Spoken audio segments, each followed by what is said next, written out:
For insights into starting a real estate team, we're talking with Drew Little. It's pretty bougie for me to be in a position where I say I work for fulfillment. A baseball coach for more than 20 years, Drew's named his real estate business the Home Run Team. And before becoming a realtor and team leader, Drew led and trained retail sales and service teams, served as a director of corporate development for a large format printer, and built a record label, music conference, and downloading platform to help independent artists advance their career. Thanks so much for talking Team OS today, Drew.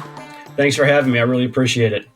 Yeah, we covered a lot of topics there in the intro really quickly, like your corporate background. And I'm sure that'll come up throughout the conversation. I'm especially excited to bring you on because of the relatively young age of your own real estate career and the relatively young age of your real estate team.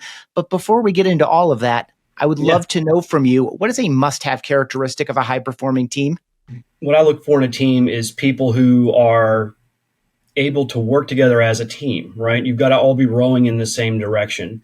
That doesn't mean you can't disagree. That doesn't mean you can't have different ideas about what direction you should go in. But once the decision's made, everyone has to commit. You know, it's like, I'm a baseball coach because like in football, if the quarterback calls a play and the wide receiver says, well, yeah, no, I'm going to run the other way, you got a huge problem. So everybody has to be able to get on the same page and they've got to feel good about it, So as the leader, you've got to determine the course. You've got to take input, of course, but you've got to determine the course and then you've got to sell it. You've got to get buy-in from your team so they don't go rogue, because if they go rogue, the plan doesn't work. Really good. I would love for you to speak very specifically to your real estate team as it stands today with regard to high performance in light of your baseball coaching experience, as I mentioned, retail sales and service teams that you help build or rebuild and train, all the different things you've done throughout your career. Is there anything surprising to you that it either mapped very, very wonderfully onto the real estate experience, or it was different in real estate than it was in some of the other contexts, like similarities, differences in your past coaching experience relative to what you're trying to build and coach today, in the spirit of this alignment message that you brought? I think one of the things that surprised me was because, I understood getting into the business that real estate was very individualistic, right? I was surprised at how much of a hunger there is in many agents to actually be part of something larger than themselves. I think it's why a lot of agents stick with the same broker for a long time, even if that broker doesn't serve them well. We're herd animals, we want to be together with other people. And so I think there's a loneliness to that purely individual agent. And I think they look to fill that. And I think that's something that teams can really help with. You're speaking at some level even to just the very basic social nature of the human being. And it's one thing to be in an office with people. It's a different thing to be in an office on a team with people. Yeah. It's funny. I come from kind of a hard scrabble background, right? I grew up in Appalachia, poor family, lots of challenges. So when I started working professionally, I was working for success. I was working for money. As I've gone on through my life and career, that has changed completely. I work for fulfillment, and it's pretty bougie for me to be in a position where I say I work for fulfillment. There's a lot of people that are like, screw this guy. I got to work for the electric bill, right? And I totally get that because I've been there. But I think when it's the best it can be for you, work is not about money. Yes, you get paid. Yes, there's money there. But work is about what you add to the world and how it feeds your soul at its best. And, I've been in both places. I've been where I was just trying to make money, and I've been where I felt like what I was doing was worth doing. So that's something I try to share with people. I try to help them get on a path where they can get away from chasing money and build fulfillment. Really good. I feel like that's going to be a theme throughout our conversation. I know it's something that when we connected before, I aligned with you on, and I even think like in a practical sense. And so again, we'll double back to it, but I'll finish the statement.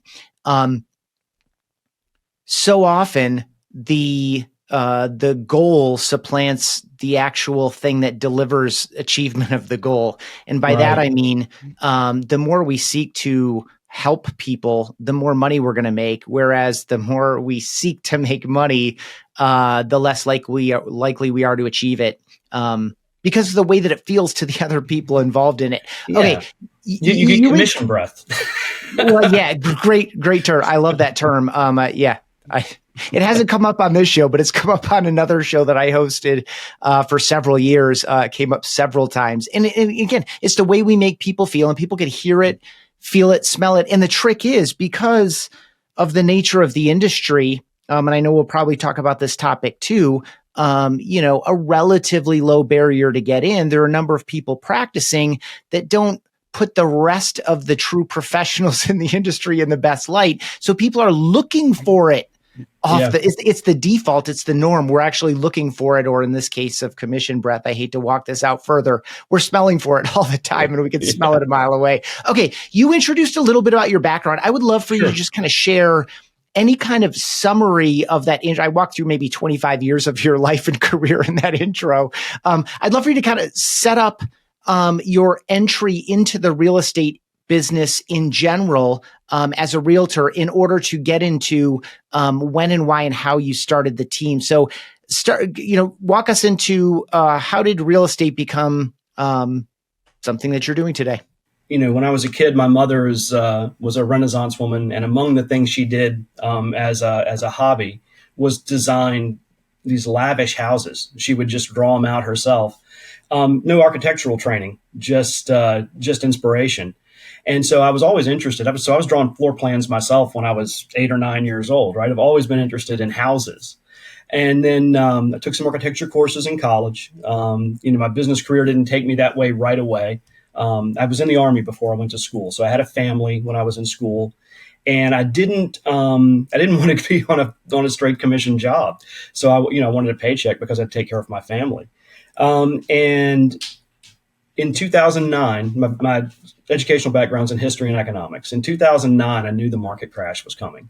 So my wife and I started investing in real estate at that time. So skip forward 11 or 12 years. And I've been working in the corporate world for 25 years. I've been very successful, but it was really, really tired of it. And I had a conversation with the boss one day, a guy who I had made probably $200 million. And I really got the impression he did not appreciate what I had done for him. Let me put it that way. I really needed 300 from you, man. Yeah. And I thought, gosh, why do I have to put up with this guy's nonsense? And so I sat down with my wife that night, and we looked at our retirement plans and her pension and our investment properties. And I was like, oh, I actually don't ever have to put up with the boss again. So I made the decision to leave, but I'm a little young to retire, So I started thinking about what I want to do, and both of my parents actually passed away. My mom in 2007, my dad just a couple of years ago, but they both ended up working pretty much their whole lives. And so here I am at 50, able to do what I want with my time. And I thought, if I could help other people do that, that is work worth doing. That's fulfilling. And so that's really what I wanted to do. Is I wanted to help people do what I did. Real estate was such a huge part of our ability to retire. The properties that we've purchased, the equity in them has financed other businesses we've owned. I thought if I could do that, then that's worth doing. And that's what I want to do. So I quietly got my license while I was still at my job. I passed the exam on April Fool's Day. Went into work, gave my boss my laptop and my phone. He said, "What is this, your 2 weeks?" I said, "Nope, this is my right now." And for 2 seconds. Bye. Yeah, see ya. Good luck replacing me. I wish you well, but actually I don't care. And so I've been trying to help people ever since. And then when I got into the industry, I knew consumers needed help. People know so little about real estate and about markets and even about their own credit. So I knew people needed help.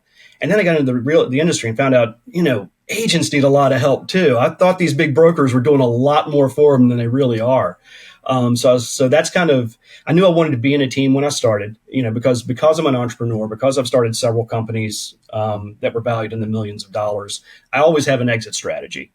And I knew that to build an exit strategy, I would need to put together an organization that had repeatable results, right? That's the basis of an exit strategy. So I came in knowing that, but when I got in, I saw that there was so much more opportunity to help agents than I really realized. So much more that could be done for them, and so much could be done to improve the industry. These like the Sitzer Burnett lawsuit is a great example of legally a case realtors absolutely should not have lost. I mean, we can talk about that more in a second. It's absurd that we lost that suit. On the other hand, we lost it because as an industry, we kind of deserved a smack in the mouth.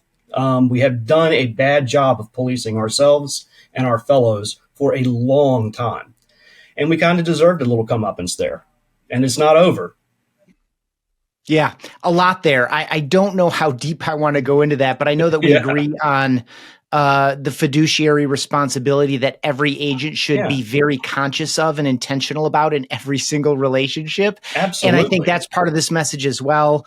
And I think it will square up kind of the buy side a bit. Hopefully in favor of this more of a fiduciary position. But I'd love to stay in kind of the team journey. You mentioned, Sure. I've been an entrepreneur. I had run lots of teams in the past, so I wanted to start a team. But, that can look a lot of different ways. So for you, when you thought it could be, a team could be you and a full-time assistant. A team could be you and a buyer's agent and a part-time and a full-time assistant doing any of a variety of things, whether that's a personal assistant or transaction coordination or some marketing support or whatever. It could also be, 350 agents at a huge staff of folks. Like when you thought team in the first place, what was that model in your head? Like, what did that look like? And B, kind of what other sources informed your perception of the type of team I want or don't want to build? Kind of just talk about your initial vision for team in this context. My vision for team was kind of split. And this kind of comes from being heavily involved in baseball my entire life. And also from my interest, from Army days in military tactics, right? I'm very interested in small unit tactics. And I think that probably relates to baseball. You got 9 guys on the field, right? And they all have to do one thing perfectly to win. Small unit military tactics are very similar. You all have your specialties, and you have to be very good at what you do. And so when I imagined myself working with a team at the beginning, it was me and 6 or 7 people. A tight unit, almost like a special forces or a SEAL team of real estate agents. But then my business brain is like, okay, but that's not scalable. You can't be that tight with enough agents to have a scalable team. So it really goes back to sort of this corporate idea of building leaders, so that from my team, I can build out leaders who can have their own sort of SEAL team of real estate agents in various markets. So that's really the idea. We want to get big, but we want to do it in a very tight, culture-driven way. So that's kind of the big vision, and it's really a mix of 2 visions: a corporate success vision and a personal, I guess, excellence or victory vision. I like both of the parallels that you drew there. So I heard from you in that teams within the team, building leaders so that we can build teams within the team. Do you see kind of the support side of it? All of the different kind of staff positions being centralized in service of, I also, by the way, heard multiple markets in there potentially, or even currently. We'll get to the current state of the team in a moment, but like, sure. When you say SEAL team, do you mean teams specifically of agents with a lead agent, and then centralized support behind them, or is your vision, 1 or 2 support positions within that team with maybe a larger centralized support team in the home base or mothership or whatever? I think the support team in a lot of cases needs to be with the team, right? I don't want to dig too deep into military analogies, but there are certain roles that aren't actually, when the Rangers are in the field, they may have an intel analyst with them, right? The intel analyst isn't part of their team. The team is actually supporting that analyst. But without the analyst, the team can't do its work. They're dependent. And so like things like ISAs, a lot of people are using overseas ISAs, and I get that it's very efficient. My ISAs are local. We had a specific need for a client. One of my ISAs lives in that neighborhood. She went out and walked the street and talked to the neighbors. So she became an outside sales agent pretty quickly, but it's effective. And then I have another ISA who's based in another city. And he's just a monster on the phones. He can start 70 or 80 conversations a day. I don't mean dial 70 or 80 numbers. I mean start that many conversations. He's incredible. But he has really dug down and gotten to know this market and gotten to know the needs of some of our repeat clients. And so, the deal I was working on before we got on today is a land development deal that he uncovered, in my backyard. I'm like, how did I not know that was there? So I'm kind of split on that. I like being able to have that close community connection, but the right person can feel local even when they're at a distance. Now, things like accounting and so forth, that need, things that are lower touch in terms of touching the team and touching the clients, that can easily be centralized. But for anything that's client facing or agent facing, because we really have to think of agents as clients too, we really do kind of work for them. So we have something that's facing them. We've got to figure out what's best for their situation. And it may be different in one market versus another.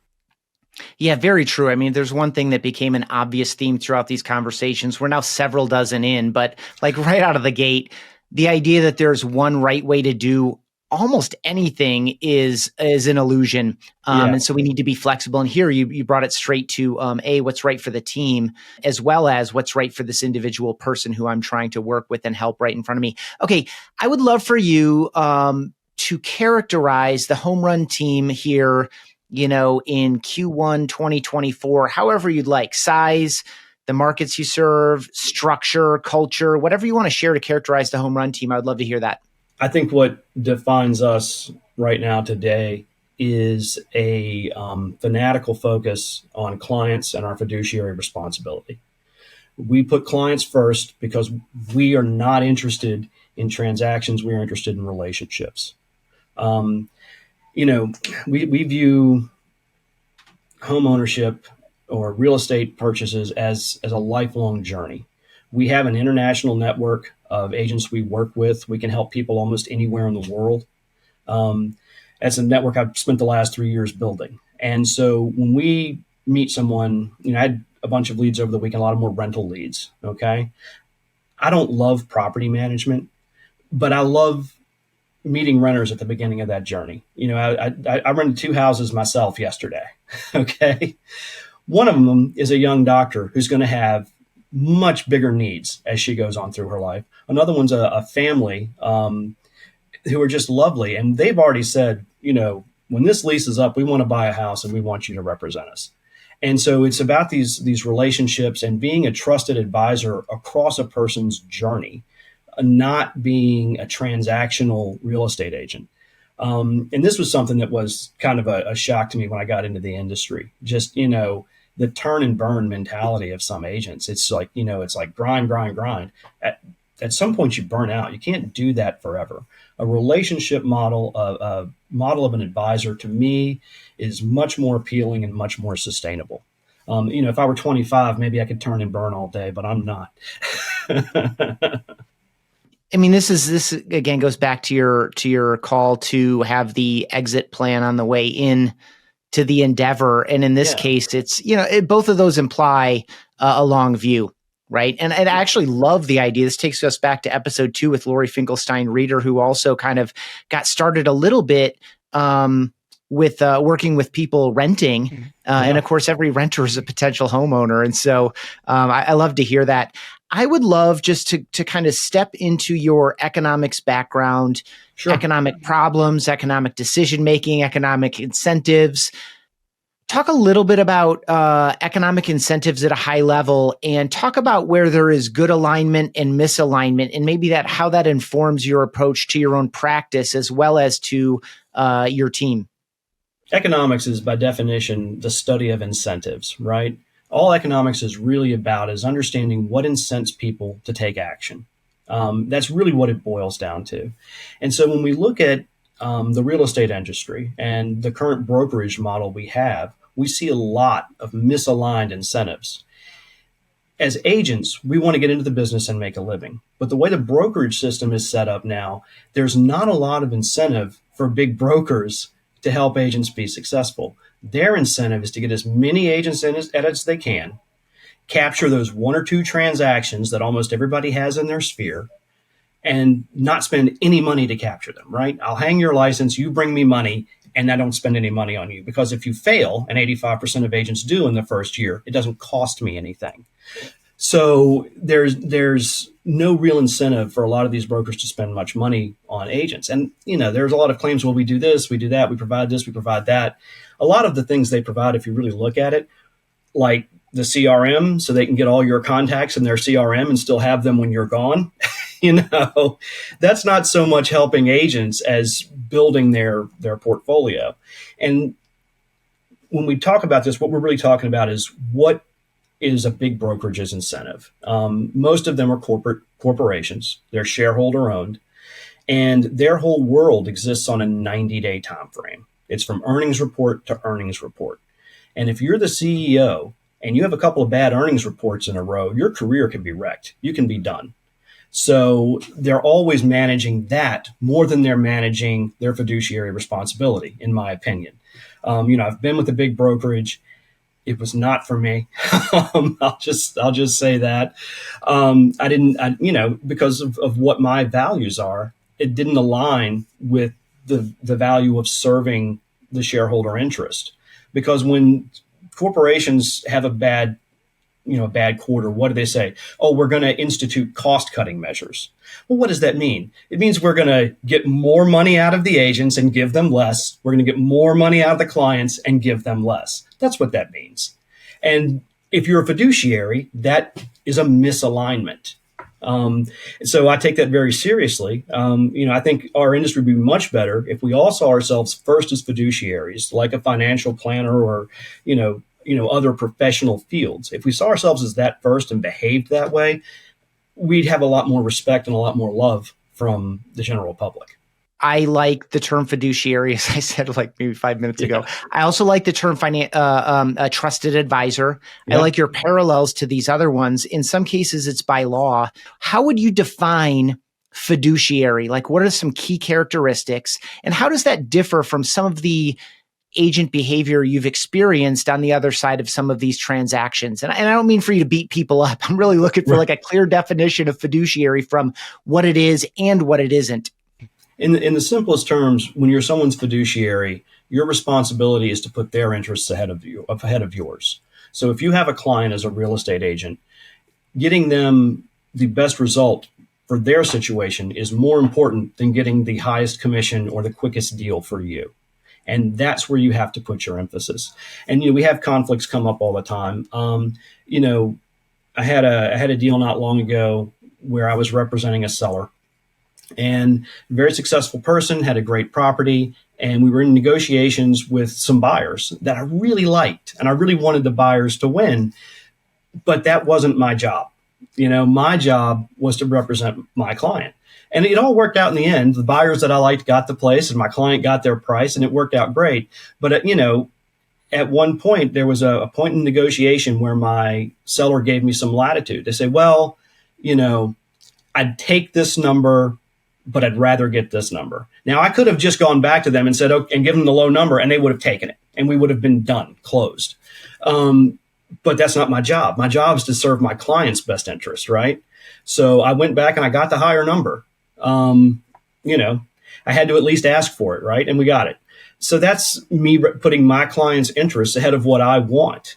And some people say, well, you made more money. Not significantly more. It wasn't one of those. It wasn't one of the, I'm in a stage of life where a few $100, Yeah. Yeah. So this kind of calls back a little bit to our earlier exchange on the money is the result. It's not the goal. Yeah, absolutely. We all have to make a living, right? We all have things we have to pay for, things we want to do in our lives. And that's valid. You have to make a living. I just believe that you make a better living by serving people. Everything we've done, my partner and I, where we've been successful, we came from a place of helping first. When we were in the music industry, we started 3 companies in 6 years that ended up with a multi-million-dollar valuation.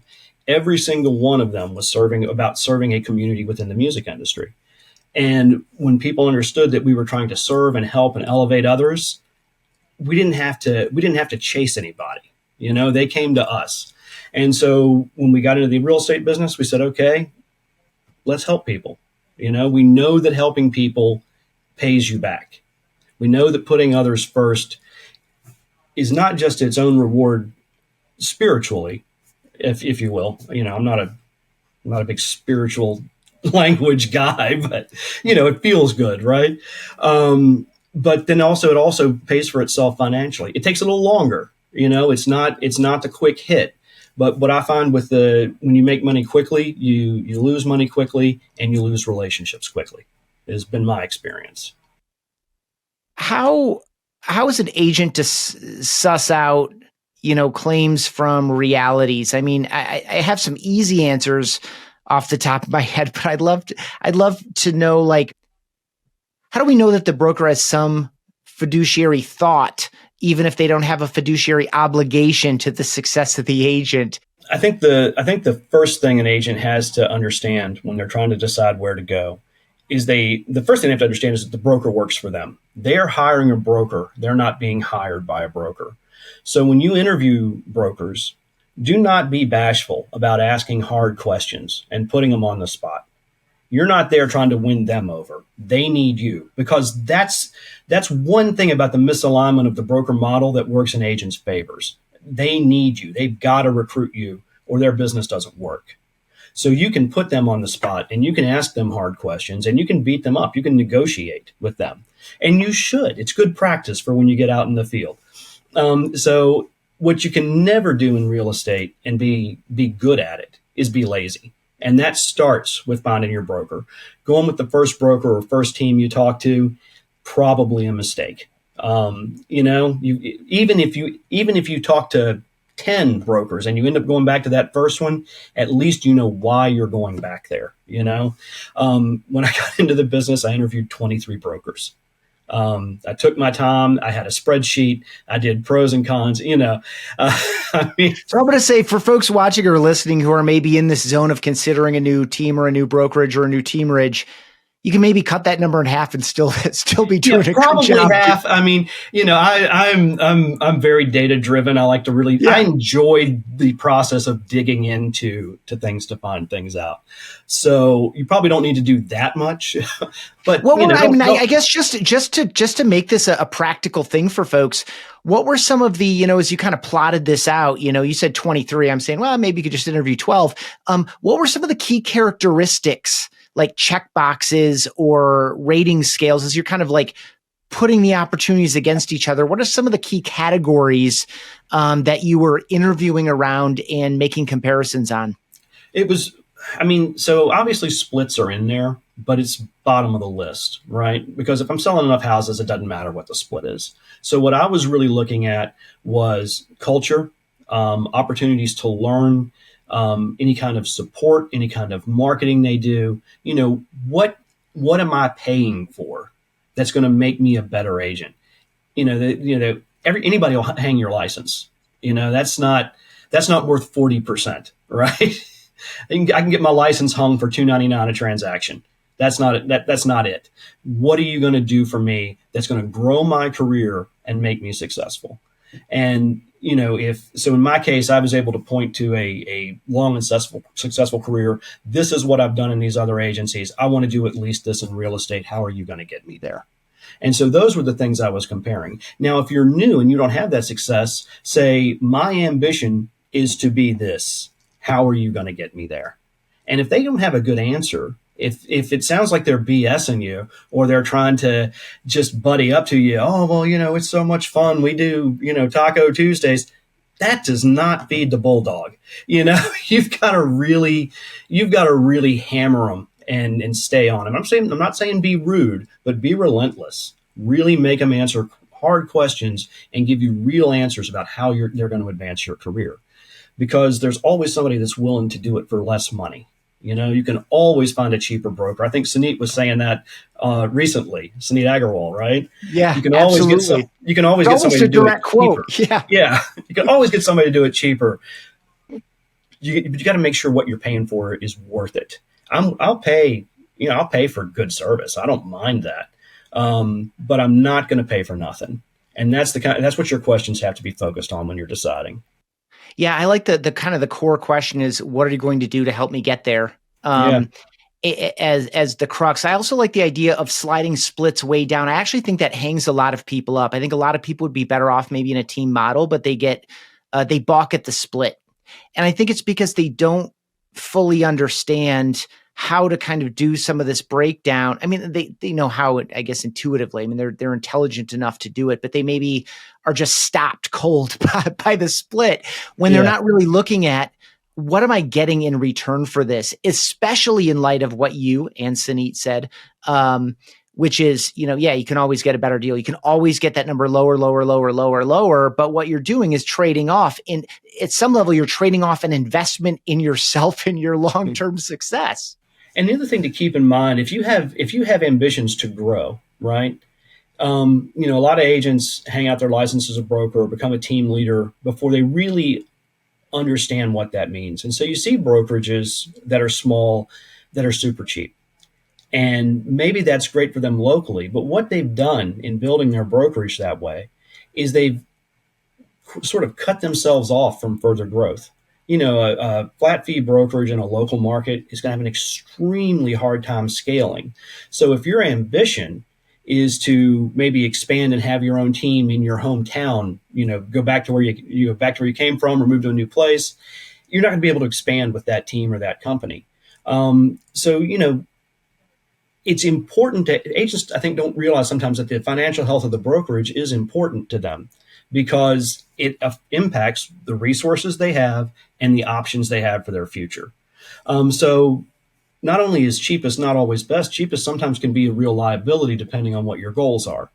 When I started, like I say, I interviewed all these brokerages. I had offers of 75-25, 70-30. I went with a broker that offered me 60-40 because it was a large local firm, like 700 agents, even though it was a local firm.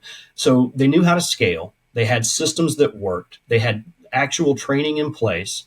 And my office broker, was a legend, been in the business almost 40 years. And she was incredible. I love her. She's very mad at me that I left, but she's great.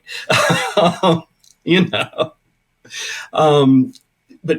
So I went in at 60-40. I did in the first 6 months I was in the business. I wrote a couple of $1 million in business, which is a lot in my market. It's not New York here. We're not doing $2 million deals every time.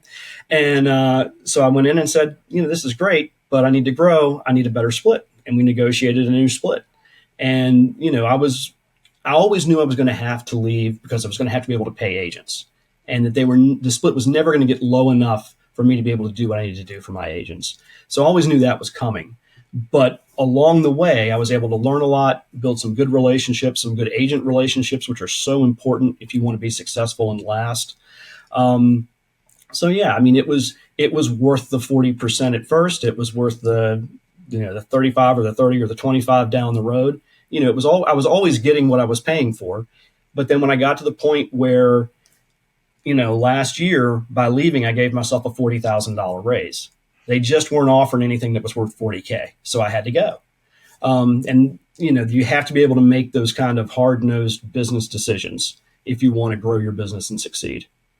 Very good. I would love to put you on the other side of the table here for all the times that you have been and have kind of the same conversation. I want to talk splits. I want to talk like structure and service delivery, but let's start with kind of like high level value prop and kind of walk into that. The high level value prop that we're going to bring, one of the things that we think is very important, and it's also kind of a litmus test to tell us if an agent is really for us. So the very first hire for this team, other than me, was our marketing director, right? So when you join our team, you get the benefit of decades of marketing experience between me and the marketing director right out of the gate. And one of the primary things we're going to give you is we're going to build your brand. My brand's fine. The company brand's fine. We're building it every day, but we're going to build your brand as an agent. And when the day comes that you feel like you need to do something else, if that day comes, we hope it doesn't, but it's real estate, so it's probably going to, we're realistic about that. That brand that we've helped you build, you're going to take that with you wherever you go for the rest of your career. You're going to be able to build on that. So and agents that get that and understand what a value that is, they're our kind of people because they're long-term thinkers. They have a vision, right? So that's kind of a test right out of the gate. The other thing is, I don't care what split somebody else offers you. I'm committed to making sure you can't sell any more property anywhere else than you can with me. That's the bottom line. If my goal, so our average transaction is about 340 in this market currently. If we get to the end of your second year and you haven't done 5 million for the year, I'm not going to kick you off the team. Oh, probably not. I'm going to look and see what I didn't do to get you to 5 million.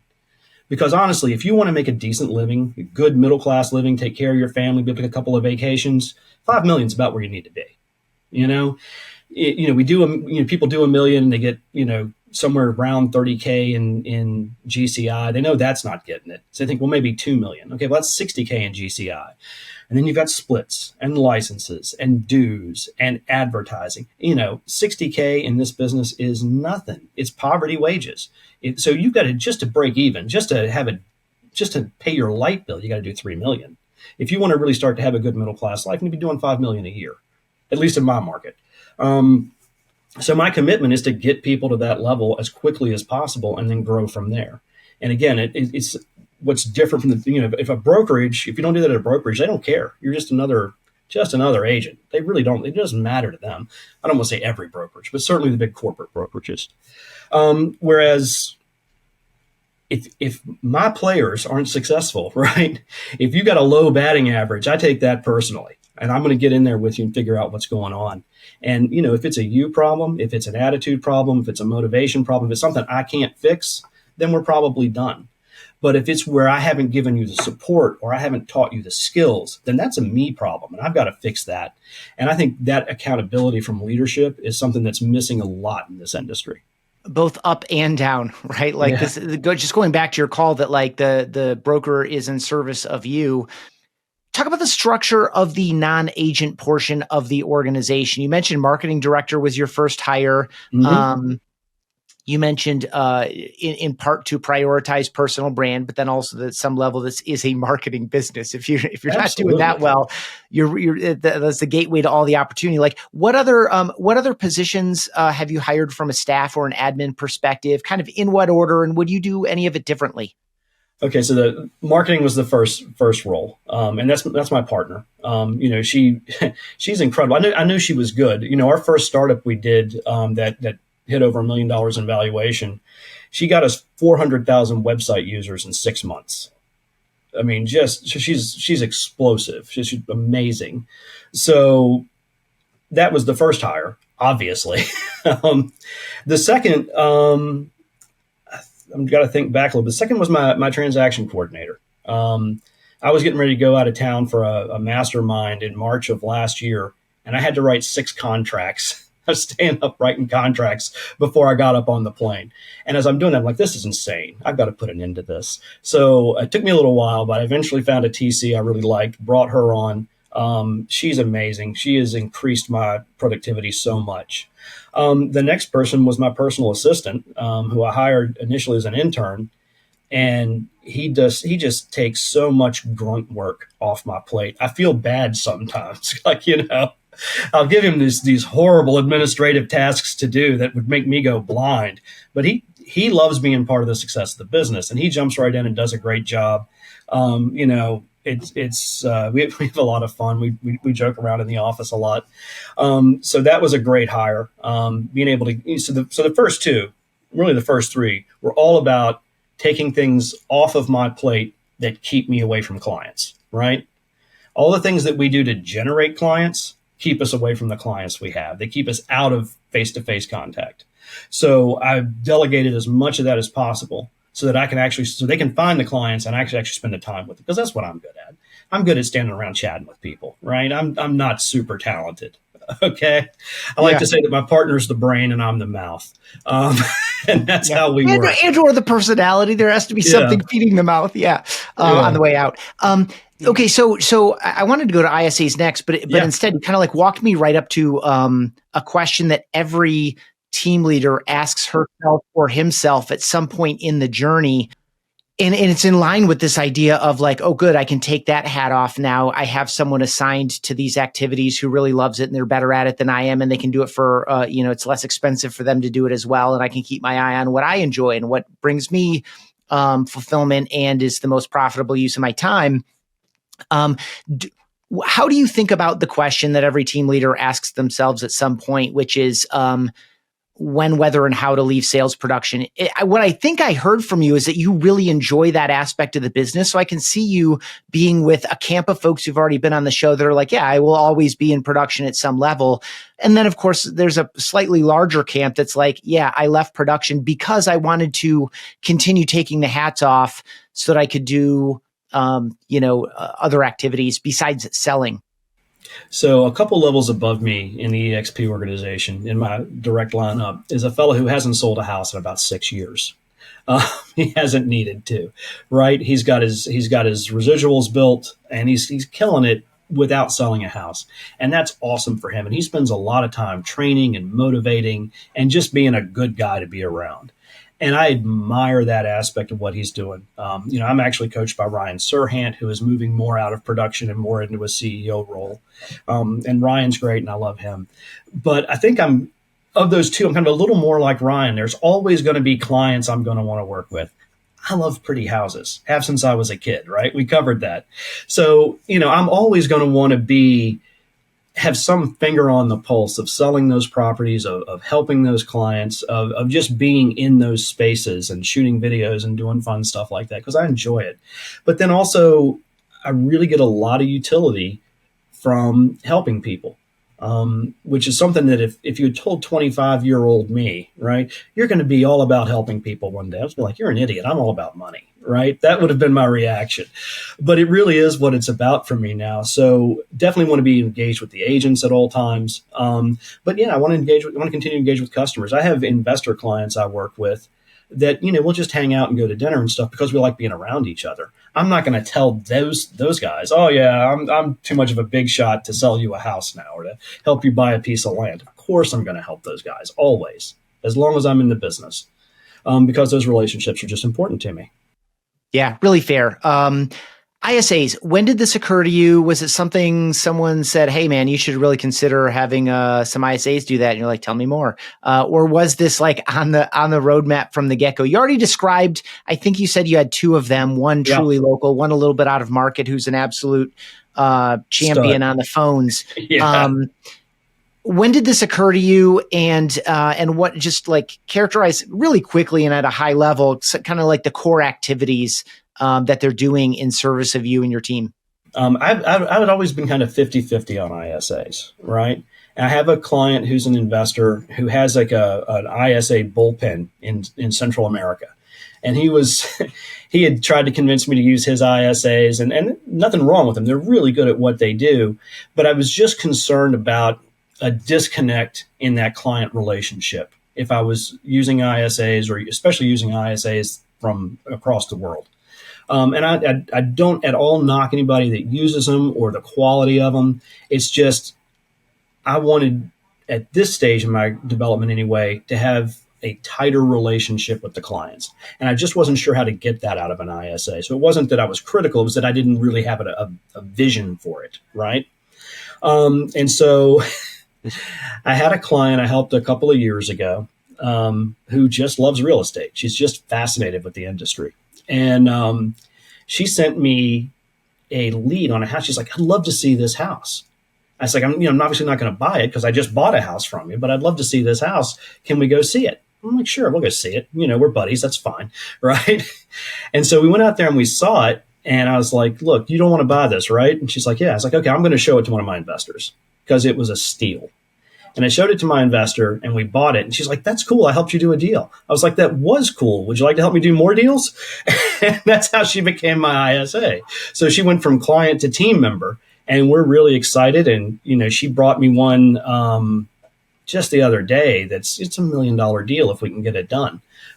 So, she's having fun. She's she's a young mother. She's setting her own hours, doing her own thing. I'm teaching her what I can. We're working together. We're working on getting her license. So, because there's things she can't do right now legally, that once we get her license, she will be able to do. The other fella was and is working as a wholesaler, and he was bringing me deals from my clients. And he's like, I can bring you 60 a year. And I was like, if you can bring me 60 a year, I'll put you on the team and I'll pay you more. We'll get you more money. And so he and I worked out a framework where he still does his wholesale stuff in his market, but he helps me uncover deals here for my investors in this market, and sometimes just straight up listings for me. So they both have other things going on. They have other lives, but they're able to work with the team, and I'm able to pay them on a commission basis, which I love because it's, I'm not paying for something I don't get, which, as we discussed with brokers, is something I don't like. But then they also have the support they need to really make some good money. So I'm able to help them be more successful. So I get the accountant side of me is very happy, and the helping people side of me is very happy. Yeah, you have to love both the variable cost / pay for performance aspect, as well as I love the story of, I had a relationship with this person and we figured out something that made sense for both of us, and now we're winning together. I love that. At the risk of running long, one last question before our three standard closers for you, Drew. Any advice for a solo agent thinking about starting a team? I think know why you want to do it. Be really clear on the goal. If the goal is to smooth your revenue, that's a worthwhile financial goal. But there's got to be more to your team than I just want to not have the commission check roller coaster, right? Because you can't offer anything if it's just about smoothing revenue. What are you providing to the agent? You've really got to put the service you provide first, and you've got to really understand that and have that clear in your mind and be able to deliver it. Because when you start talking to agents, they're going to want to know, what can you do for me, and can you deliver it? And if you don't have good answers to those questions, you're not going to build a team.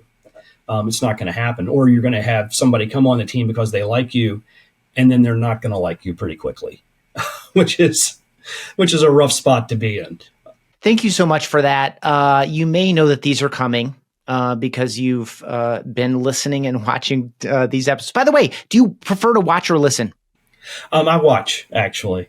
Okay. It's funny because, like, if you could see my computer right now, I have like 45 tabs open. So I multitask a little bit. So like I'll start watching, but then I'll like do something else and do this other thing. So it's watching and listening together. Yeah. I listen, I watch. I don't know. Yeah. Love it. Well, thank you so much for spending time in these episodes. I'm glad that they're of value to you. So again, you may know that these are coming. First up, what is your very favorite team to root for, Drew, besides the home run team, or the best team you've ever been a member of? Both are tough. I think the best team I've ever been a member of is the team me and my partner have. We've been together 31 years, and I wouldn't change a thing. Well, I've been a jerk sometimes. I would change that. But as far as having the relationship, I wouldn't change that at all. And I mean, I'll answer the other one. My favorite team to root for is the kids I coach. There's nothing like seeing these guys become young men and seeing how they interact. And I'm blessed to work with a lot of really great kids, as well as some really great athletes. That's awesome. What age ranges do you have you coached before, and what age range is really the one that you feel best at? I've coached from 8U to 19U. My favorite, and where I've kind of settled in, once my son got to a point that I wasn't coaching him anymore, I really kind of settled into the 16U. They're a lot of fun. They're kind of figuring out who they are as people. If they're going to be good ball players, they're pretty good ball players. And there are some dynamics with them interpersonally. Like I learned about OnlyFans. Didn't know what it was until I heard my players talking about it, and I was like, "Oh, this is unfortunate." But right. So, it's like they kind of keep, like most of what I know about new music comes from my son or my ball players, right? I use a lot of viral music in my videos. It's all from the kids, you Yeah. know? So they kind of keep me young, but it's just seeing how they, so I've got a kid that's, I've coached him since he was 13. He's in college now. He's throwing 96 miles an hour. He's going to go pro. It's going to be my first pro player. I'm really excited about that. I've got another kid I coached who was a great ball player for me. He's 6'7". And so he's about to leave for Penn State in the fall on a volleyball scholarship. But I've had conversations with him, and things I taught him in baseball, he's carrying through into other aspects of his life. Because when I coach in baseball, I'm not just coaching the skills of the game. I'm coaching attitude and how you treat people, how you carry yourself in a game so that you're not a jackass, and I teach kids that, and it sticks sometimes, and that feels really good. Yeah, that's fantastic. What is one of your most frivolous purchases, Drew, or what is a cheapskate habit that you've held on to, even though you probably don't need to anymore?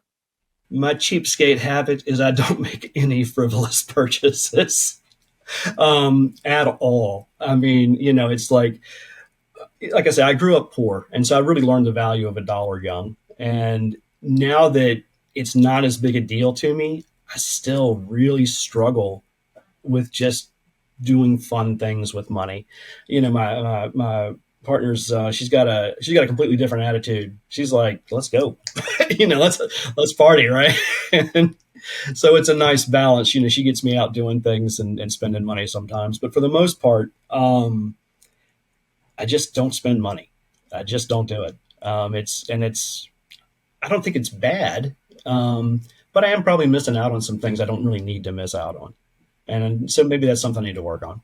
Yeah, self-awareness is the key. What does it look like for you to invest time and energy into learning, growing, and developing, or to invest time into resting, relaxing, and recharging? What are you doing when you're doing one of those things? So I think growth and development for me, I'm more of a person-to-person learner than a book learner. I do read a lot. I watch a lot of podcasts and listen to a lot of podcasts, but mostly when I learn, it's by spending time with people. And so I try to shut up and listen when I'm around people, especially people with different backgrounds or different experiences. And that's where I get a lot of my learning. But then I do try to do more formal things through reading and podcasts and things like that. So I guess I'm just kind of an omnivore for improvement. Yeah, that's great. I can relate to that absolutely. If someone has gotten here to this point in the conversation, they may want to learn more about you or your team. Where would you send folks to connect with you? Well, the easiest way is probably just to text or call me. My link tree is on my Instagram, which is CoachDrew_757. So you can go to my link tree there and go to the website and all kinds of stuff that we have on there. It's probably too much. But I'm always happy to hear from people. My email's on there. You can email me. You can check out the website. You can hit the contact page there. That's home-run-team.com. So those are all the usual ways. And I'm happy to talk to people however they're comfortable talking, whatever medium they want to use. Awesome. Right down below, whether you're watching in YouTube or you're listening on YouTube and you have other tabs open, or whether you're in your podcast app, or if you're on the website, realestateteamos.com, down below, there's a description. I will have a link to Drew's team page, as he mentioned, to his link tree, as he mentioned, and to his Instagram, as he mentioned. All that stuff is always right down below. Drew, I appreciate your time so much, both watching and listening to other episodes, as well as taking the time to make this one happen. I appreciate you. Thank you, Ethan. I'm really glad you're doing this podcast. It's very it's very beneficial. I think it helps all of us to learn more about what's working for each other and to make connections across the industry. This industry is going to get into its best state. It's going to be its best version of itself at the team level. It's not going to happen at the brokerage level because of the misaligned incentives we're talking about. We as team leaders and conscientious agents have to make this a better industry if it's going to survive in anything like the form we're used to. Awesome. I appreciate the positive feedback on the show and the vision to the future. That's why we have these conversations. And I wish you continued success in driving that message. And I'm glad you could share it here. Thank you. I really appreciate the opportunity.